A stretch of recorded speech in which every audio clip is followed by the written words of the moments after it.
it's Maya from Maia Letitia Fitness, and welcome to today's episode. So today we're going to be talking all about perimenopause. So this may be something you've heard of before, or maybe it's a brand new term and you're like, what is this? I've never heard of this before. So I wanted to break this down for you, give you guys, an overview of what perimenopause encompasses, what it means, and how we can work through that transition time, and in terms of diet and exercise as well. So let's get right to it.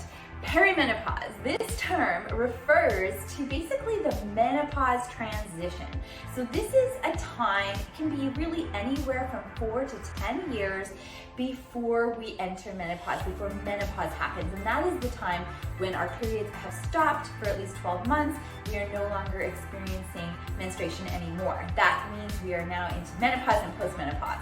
But the perimenopause time is anywhere, like I said, that 4 to 10 years. It really depends on the person.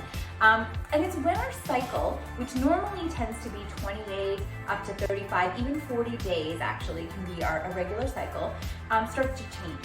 So it starts to transition. It's moving out of that phase. It's not necessarily as predictable as it used to be, which has its challenges. But that is what that time is called. So along with cycle transition and cycle changes, we can also end up having a host of other symptoms and experiences as well.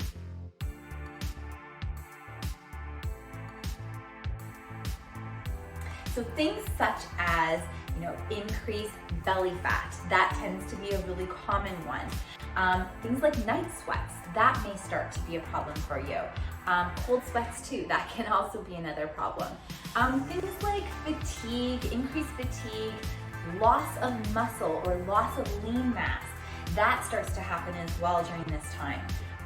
As well as maybe even just feelings of not being able to hit the same intensities that you once did when you're working out or performing in your sport. You're struggling to do that.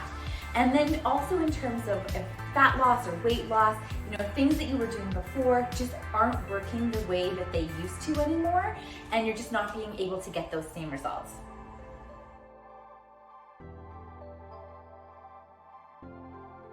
So these changes are happening due to the ratio changes between estrogen and progesterone. So estrogen, we end up getting surges.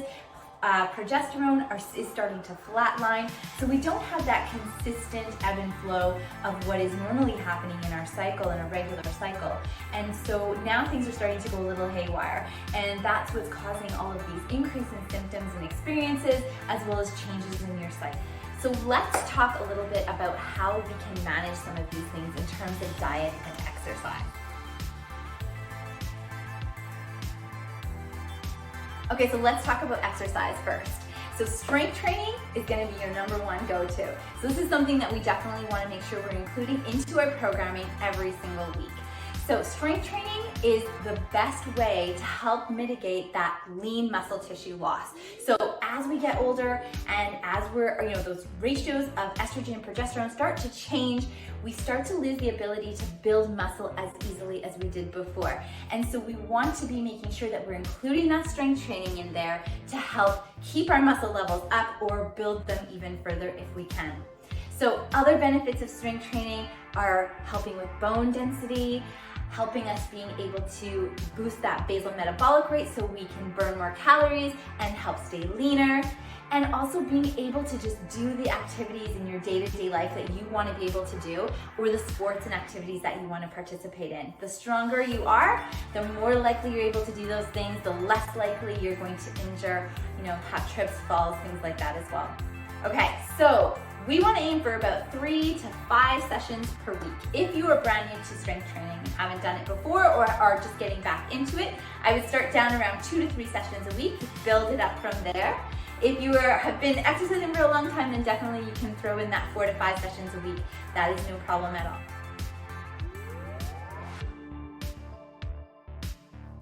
Okay, so let's talk about cardio. So often when we think about cardio, we're thinking about doing, jumping on a bike or a treadmill and going for about 30 to 45 minutes of that endurance cardiovascular activity. But I want you to start to think about a different type of cardio, and that's something called high intensity interval training. Or HIIT. You may have heard of this before, and what it involves is short but intense segments of exercise. So we're working in that anaerobic zone and then coupling that with a short recovery, but less intense as well. And we just bounce back and forth between that for the total exercise time. So the exercise, section may only be 10 minutes or 15 minutes. So they're really short, but it's intense and it's challenging. And our goal is to try and push ourselves as hard as we can during each work interval. So some benefits of HIIT are improving our overall aerobic capacity. So it helps with your cardiovascular fitness, helps boost your insulin sensitivity, it helps with blood pressure, and it's also great for helping us to boost fat loss. And it helps us keep that lean muscle up as well, because we can do this type of exercise with different strength exercises or body weight exercises. So we don't need to always be on a treadmill or a cardio machine of some sort. So it's great because this is easy to do at home or outside or anywhere you are. They're easy to include into your program. So we want to aim to do 1 to 2 of these sessions per week. And usually we can see good benefits with that. So start trying to add those into your program. So if we're talking diet and nutrition, the big one to focus on is protein consumption. We want to be making sure that we are eating protein at every single meal that we eat and aiming for around 20 to 30 grams per meal that we are eating as well.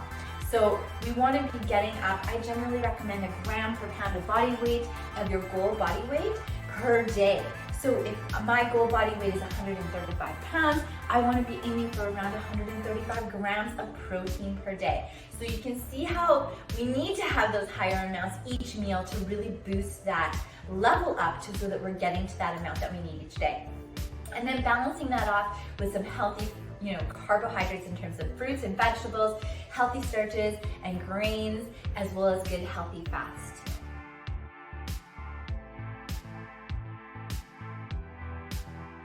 Okay, and the last thing I want to touch on is rest and recovery. And this is super important as well, because often I find as women we're go-go-goers and we want to do more is better and more is better, but more is not always better. And as we're getting older, we need to listen to our body as well and take that time to rest and recover. We also need to remember that during those rest days and those recovery days, that's when our body builds and grows and changes and progresses. So we want to make sure that we're giving ourselves that ample time in a week to have those rest days and recovery days, and not every workout and every day should be a 100% full-on go workout. So make sure you are taking time to rest. Make sure you're taking time for stress relief, because that's another big one, to keep that stress level down and those cortisol levels down. And we'll be touching on that in another video as well. All right, so hope this helps you get started. If you have any questions about training or nutrition information specifically, be sure you comment below this video and I will be sure to respond back to you and help you out.